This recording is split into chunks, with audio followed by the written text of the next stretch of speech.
shi zai lalace.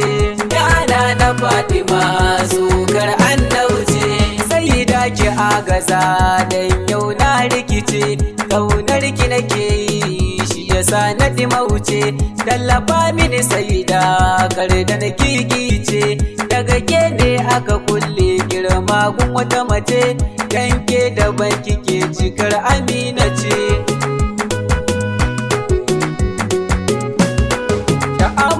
Kike sai da ƙarshen tsafta ce, suriya mujallala ƙarshen kyawo ce. Kin wuce Yusuf da Balki dan ke farin ce, Auwal ce ke din sannan kuma Akir ce. Mai san ki sayyada aljanna ma gidansu ce. La ilaha illallah maganar Allah ce. A gidanki yau na so sai da gani nan mace, tallafa ki mana sai da ga munan zauce. Masu san ki ne a yau faɗi maki Adamu ce, zakirai da sha'irai sai da ga munan mace. A cikin ki mun mutu hanyar ku ce kawai da ce, sai da